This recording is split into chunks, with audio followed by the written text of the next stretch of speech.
lot of money. But Jamie, how do I move going forward? What's your goals? How much money do you need to live on and retire? Work it backwards. Had to choose between family and business.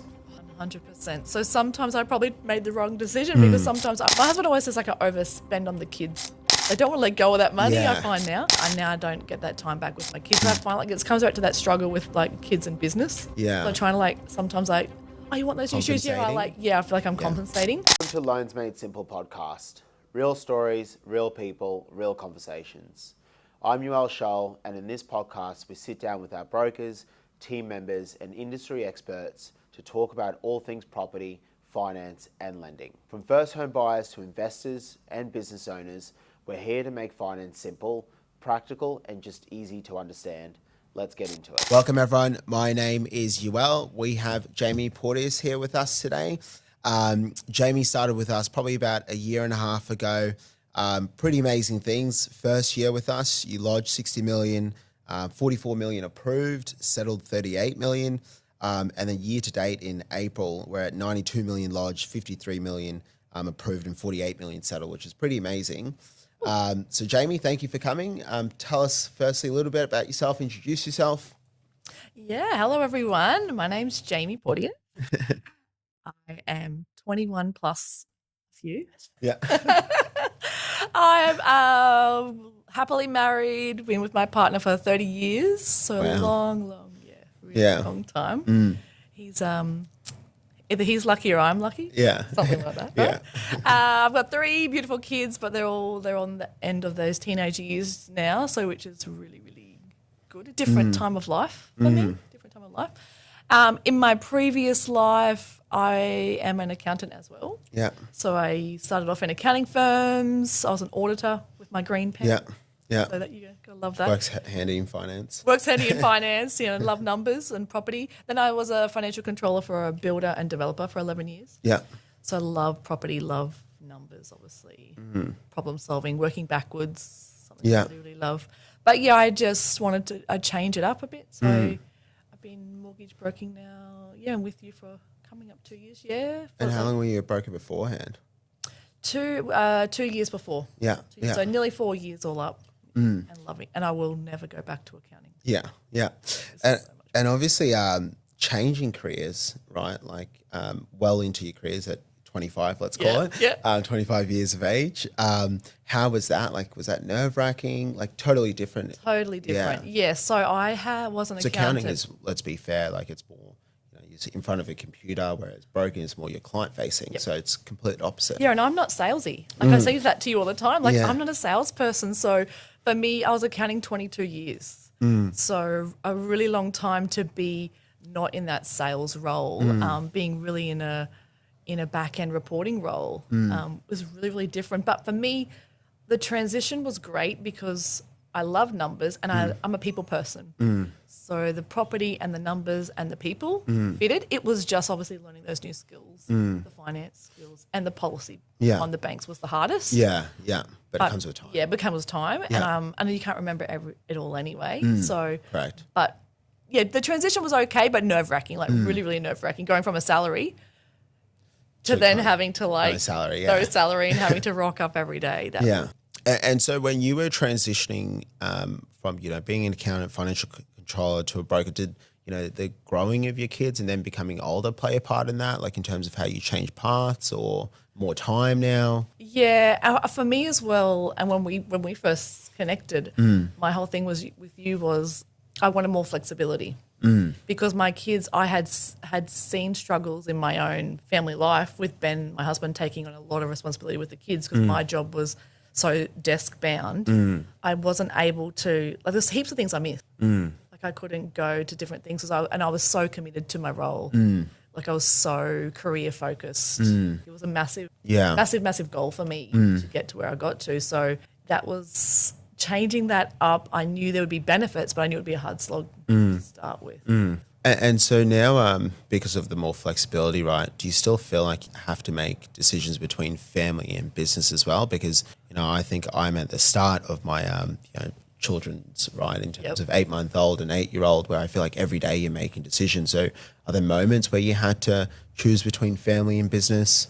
100%. So sometimes I probably made the wrong decision because sometimes I would choose family when I now don't get that time back with my kids. Like at your kids' ages, there'd be times I'd miss sports days and I'd choose when in hindsight I wish I had chosen the kid because the business oil will be there. You've got to keep it working and running in a way. Whereas now, the team me now, you guys you're able to delegate and do a bit better. It's been but like I'm older, like the kids are older and I'm older. And like with my kids being older, like even this week, like one day I meant to be down the culture office and I changed my days this week and my son didn't know and he had an hour break for lunch. Mum, do you want to have lunch with me today? Because I'm in Caboolture. Love that. So I'm in a different stage and I can well. do that because I can know that for that hour support team are helping me and then I'm able to enjoy that 1 hour block with my son and then get back into the work. So a lot of moulding it now. And so in terms of that balancing act, is it, and this is more so for whether you're a mum, you're a dad and you have children at home, right? In terms of that balancing act, is it a daily thing? Is it like a weekly thing where you structure in your calendar, constant communication with both the kids and Ben as well? Constant, daily. So they know, like we've got like a family calendar. So we'll put like major events on the family calendar. Ben will often laugh. Can you fit me into your calendar today for a coffee? Things like that. It's just constantly telling them my expectations. So like I will say in the beginning of the day, I've got a 3, 4, 5, 6, 7 o'clock meeting tonight. And Ben will go, okay, well, I'll make dinner for 6:30. Once you come out of your meeting, we'll have dinner, then go back into your next meeting. So we kind of like, if I communicate enough, then they're able to fit in. And then I feel like I'm not letting anyone down. Yeah. I love when I'd call you and you'd say, my Chloe's just right next to me. You'll jump into a meeting and she'll be listening to the meeting as well. And so in my mind, I'm thinking, we have another broker that might come aboard. Well, here's fingers crossed. Fingers crossed. So look, you would obviously deal with a lot of families, right? Like where they're looking to buy properties and there are so many great schemes available now, I think, in the market. So do you feel, is there like moments where you helped a family through like a tough situation that you could give examples to the audience? Oh God, there's heaps of families now, and especially today with everything that's going on in the world. One family that comes to mind in the last 6 months, husband and wife, 2 young children, like under 2. So both children were under 2, really, really struggling. So by the time financially or buying a property, they'd already had a property that they bought before the kids, and they were both working full time, and they came to me to do a refinance. So at the time, they were really struggling to make the repayments, and everything. They had reached out to his family, and his family were topping them up nearly $2,000 a month. Yeah, wow. Just for them to keep their heads above water. Yeah. And it was really heartbreaking because they hadn't done anything wrong. Yeah. It was just the market. It was just the market and it was just life. Life kind of came along. But, they were like everyone else. They had a credit card and a couple of car loans and things like this. So we were able to restructure them and I consolidated for them, showed them a way to consolidate into another option.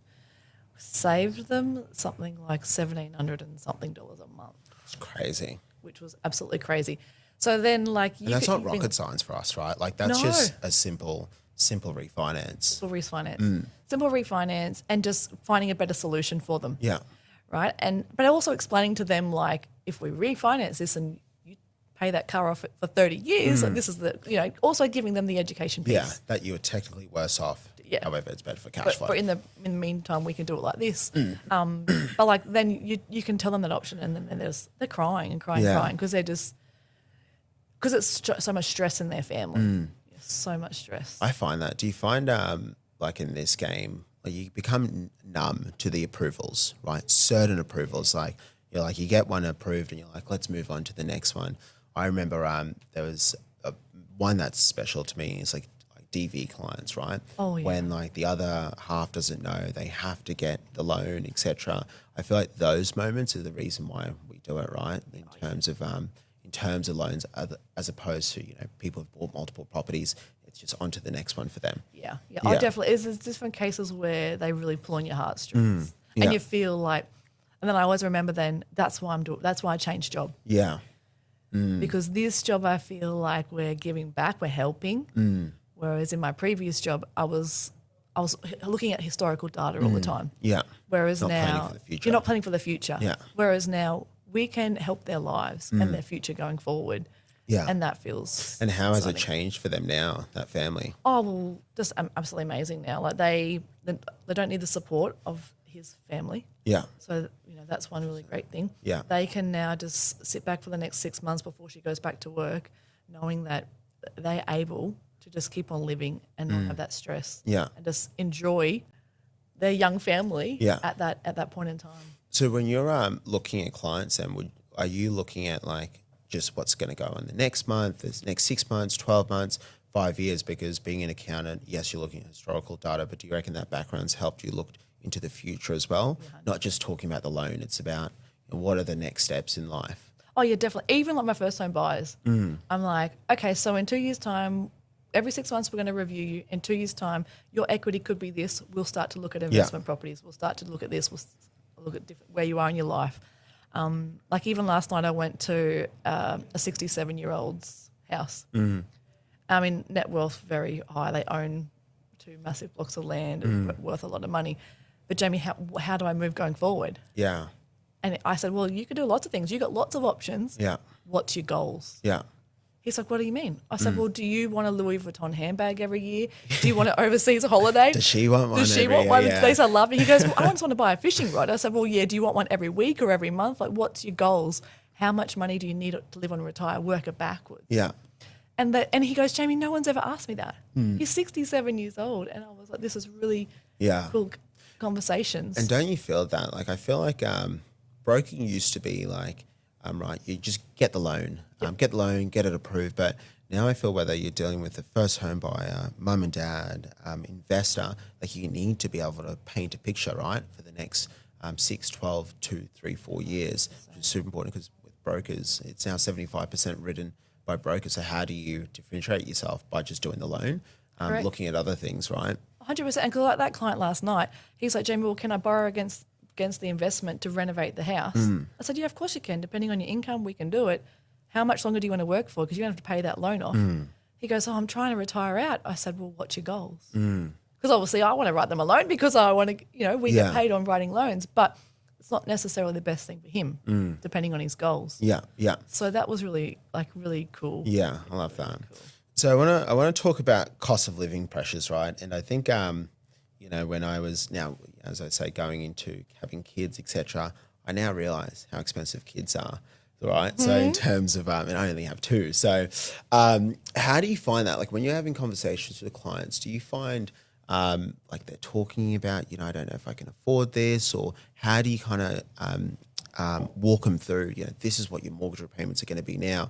This is X what you're going to have left over. Yeah. And I think I always go through, like obviously that we go through their borrowing capacity and things like that. Yeah, you can afford this amount. And then they still watch how much is that on a weekly or fortnightly, whatever they're budgeting. And they go, okay, I can afford that. I can do this. And then they're like, I always say to them, like, the banks are putting buffers in. So the bank's buffering you like 2 or 3% depending on the bank. Yeah. And they're like, oh, it's a light bulb moment then. Yeah. Because then they're like, okay, so the bank's just not working today. The bank is also if something was to change. Yeah. So I always say to them, like, what do you feel comfortable with cash flow wise? Yeah. But also remember the banks are they're conservative. They're putting in a buffer. Correct. Yeah. So we can. And a great one as well, I feel, is when, especially if you have someone renting, you just say to them, like, what are you paying in rent? What are you saving per week? That should match up close to be what your mortgage repayments should be able to, what you should be able to afford, right? That's perfect. Yeah. So then are you finding fixed versus variable? Where do you sit on that, like in the market? Like I know a lot of variable talk, fixed talk, regardless of what's happening, but how are you finding clients are coming to you? Yeah. So 100% depending on the client. because I'm just refinancing a single mum. Yeah. But she have no plans of getting into a relationship. Yeah. She's the sole. Right, so we fixed her in for 2 years. Yeah. Because she's just wants that consistency because Yeah. that suits her. Kids as well. Kids as Yeah. well. So she just wants to know what it is that she has to make to get it done. Yeah. I've had multiple conversations with clients who there's 2 people in the relationship or 2 people on the loan paying for it, but they're already paying above it. Yeah. Yeah. And they've got some savings. So I said, okay, well, you're already paying above. What do you're you gonna feel limit comfortable? yourself You've got if a bit you- of a you've got a bit of a buffer. Do you really want to lock in right now? Yeah, yeah. And then they're like, so then they do the calculation based on their budget in their mind. Mm. So for me, I'm not stuck, fixed, or very. I'm Variable. not. Yeah, Just depends on the client. depends on the client. It actually really is probably about even when having my 8-year-old daughter. It was only until about a couple of years ago that it really hit home for me that with fixed loans it is dependent on the client, because there was this mum, she had 3 kids who were, it was like 13, 15 and 16, and she said to me, I need a 4-year fixed loan. And I'm saying to her, we don't want a 4-year fixed loan. It's the market, blah, blah, blah. She's like, no, like my kids will be finished school in 4 years. I need a fixed loan. At that point, I realized it's not fixed versus variable, like depending on the market, just depending on the client. Like in their situations, so dig a bit deeper, look at their ages, ask them those questions. Even first home buyers who are growing a family, right? Like if they know they're going to have kids in the next year, maybe they do want a bit of certainty. And I give people my example. Yeah. My 3rd child, I had 3 kids in 3 years. Yeah. I didn't return back to work between the 2nd and the 3rd because the 3rd's a love child, right? So we, at the time, I locked in at 7.75. Yeah. What were the variable rates? I can't remember. Yeah. I can't remember. I remember it was 7.75, and I said to my husband, I said, if that goes up one more time, I said, we won't be able to put food on the table, because I wasn't returning to work anytime soon. I had a little baby. Yeah. And we locked, and within 6 months, those rates came down, right? Yeah. And I say to people, but I knew we could afford 7.75. Yeah. So yes, it was frustrating the rates went down, but if they kept on going, Correct. I couldn't do it. So for me at the time, it was circumstances. So Yeah. I tell my story to people. Yeah. And being okay that you made a decision, I made the decision. at the time for yourself to suit your family. Suit your family. Whereas I think people sometimes look at fixed loans, and we're talking about a lot because of the market, and think, what about if rates go down? I'm like, that's fine, but you just have to be content that you made a decision that was right for yourself at the time. Correct. Yeah, and that's what I was keeping up. At that Yeah. time, it was right for you. Write it out. Yeah. Because you know if it got any worse, what's the alternative? Yeah, correct. So tell me, right, like in terms of, I always look at clients' borrowing capacity versus cash in account. You know what I mean? How do you, like if you have a client that says, I have $300,000-$400,000, and I want to put $300,000-$400,000 down and buying for $1 million. What is your opinion on borrowing more versus cash in the account, just with high expenses in terms of living, especially families as well? Yeah, especially families. Like I try not to use, like say they had 300,000. Yeah. I would try to use, depending on what I said, what do you want to do in the next 1 or 2 years? Yeah. Right. So try to give them, like I always say to them, if you can afford to, try and give yourself, like, what if you broke your leg tomorrow and you couldn't go to work and you were a chippy or something? Like, that's your income gone. So like, try and give yourself a buffer. I try to give them a buffer, but I will try to get them to where they want to be. Yeah. Right. But with a small buffer or a big buffer, depending on what they can afford. Yeah. Even in my personal life, I've always tried to stretch it to the nth degree. Yeah. Right. You've got to take a risk sometimes. Sometimes, correct. Right. And just get through it. But in today's age, if you've got a lot of money in there, people, they don't want to let go of that money, I find now. They're like, I don't want to put it all in. Yeah. Like, because they need that security blanket. Yeah. So just try to give them a buffer. I always try to give a buffer. Do you give a buffer? Yeah, I always buffer. And I think, like, I always now look at clients and say to them, and it's great having programs like Quickly, right, where you're not then having to search 30 different calculators, but it's a case of like comfort for me versus repayment, right? And I think in this market, with everything that happens in how high living expenses are now, would you rather have a slightly higher interest rate, maybe a newer lender that you might not know, and cash in the account, or dump all your money in and no comfort in case things happen. Correct. The old saying of my car rego's up, or the insurance comes up if you're doing it yearly, like little things like that. I always say to client, don't worry so much. Interest rate, important, but like being with Loan Market, we've got so many lenders, so we've got lots of options for you. Yeah. Try to manage that happy medium with your borrowing capacity and your cash left over. Yeah. Interest rate, sometimes just take it for what suits you now. Yeah.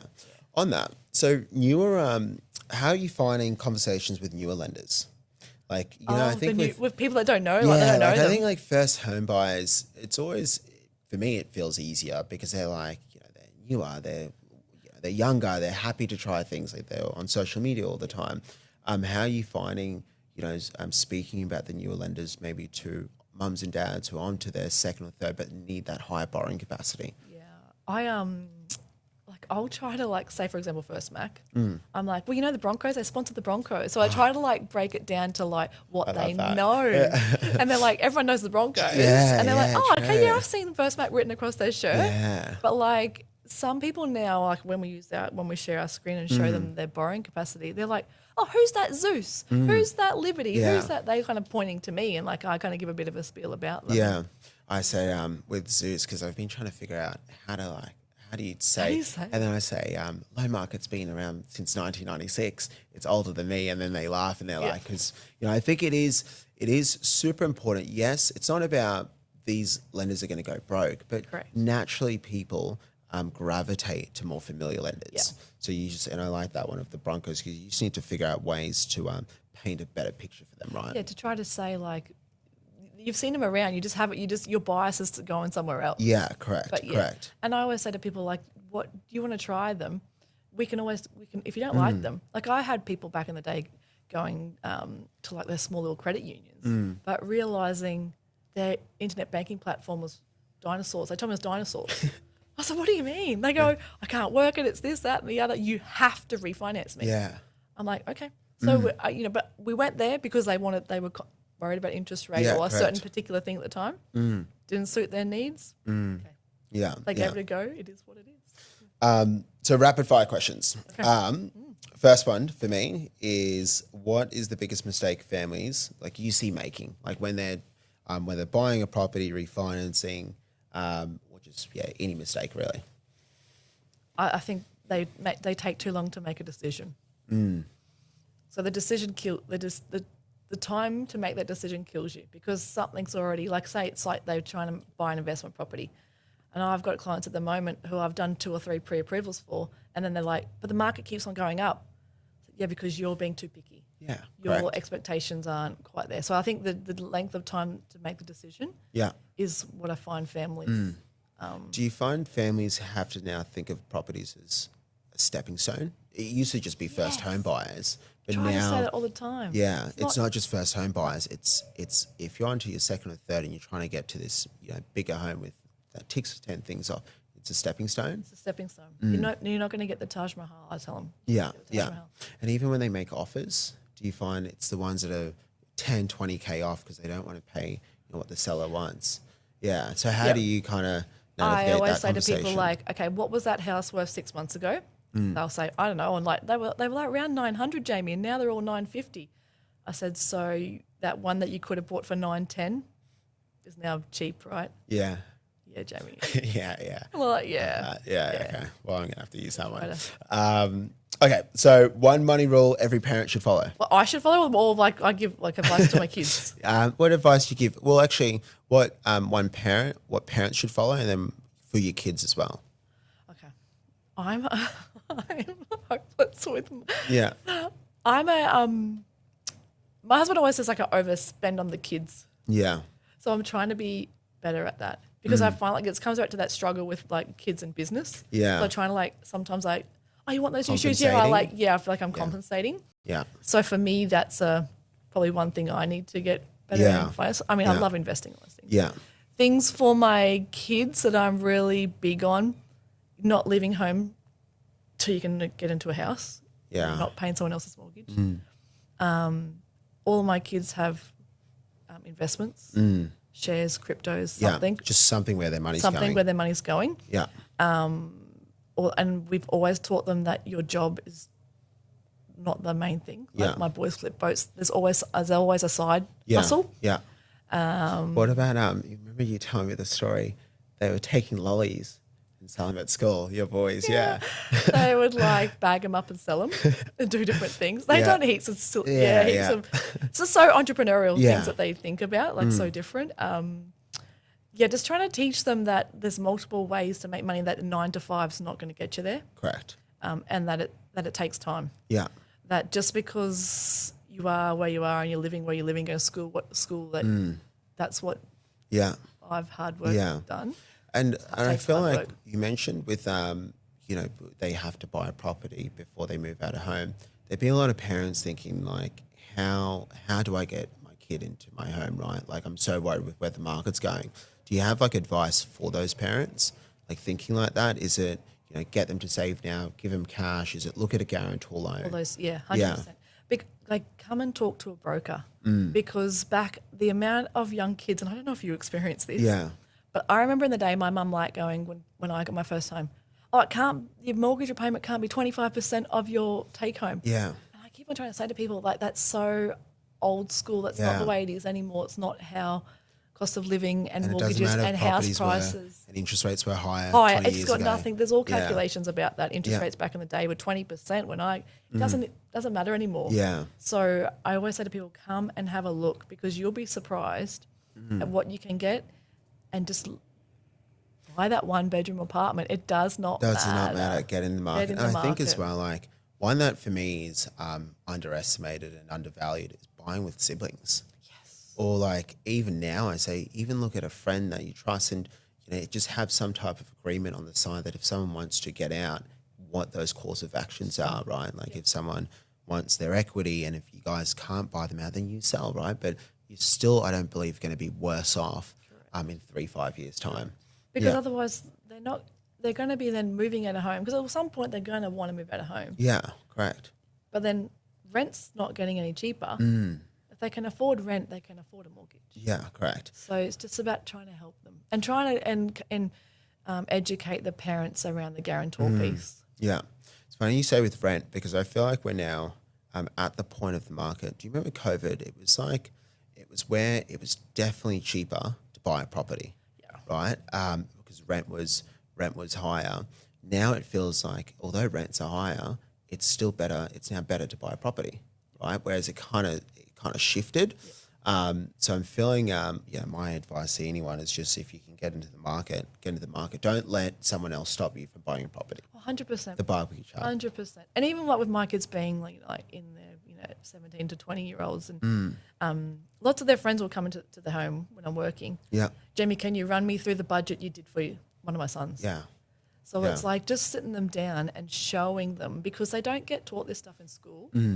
And it's just every day for me because I've always been a numbers person. And you forget that other parents, their skills are really creative, which I'm not a creative person. Yeah. So it's not that they're failing their children; they just don't know how to provide their advice. Yeah, correct. So it's really cool. Don't be afraid to seek help. Seek help. Yeah. You spoke to an engineer. I have no idea what engineers Correct. I do. know nothing about what they do. Yeah. But like, give me a spreadsheet. I'll show you every day. Clean up. Yeah. So success. I know everyone has different versions of what success means, and I think for me, it falls into probably 2 categories: personal and then work goals or business goals. So do you have things of a perfect picture frame of what that looks like for you? Does it change as well as time goes on? Yes, it has definitely changed as life has gone on. Definitely. So I definitely have work and personal goals. Yeah. But now my work goals have to fit in with my personal goals. Well, it used to be the other way for me. Used to be the other way for me. Whereas now I can tell you every holiday I've got booked in for the next 5 years. Don't tell my wife. I won't tell Jess. Yeah. So like this is on mine and Ben's list. We've got a list, right? Yeah, wow. And then so the work goals I work in to do what I want, but like to do that I know I have to exceed high. Yeah. So you're almost setting yourself some goals so you know you have to work towards them. Yeah, because I don't want to just bob along in work, but I want to that gives me something to touch. Yeah, and look forward to. look forward to. I will say, I think that's part of, for me, burnout, right? Every time I felt like I was burning out, it's because I didn't have a holiday booked ahead of time. So then I was almost working for the sake of just working. Yep. I feel it keeps you fresh, that if you have something booked ahead, 5 years is pretty good, but like 3-6 months is my recommendation. No, awesome. So look, Jamie, I really, really appreciate you coming. I know you're super busy. Super proud of your successes. For all the viewers and listeners, please like and subscribe, and then we'll see you on the next one. Thanks for listening to Loans Made Simple. Make sure to follow, share, and connect with us for more conversations around people, property, and finance. See you in the next episode.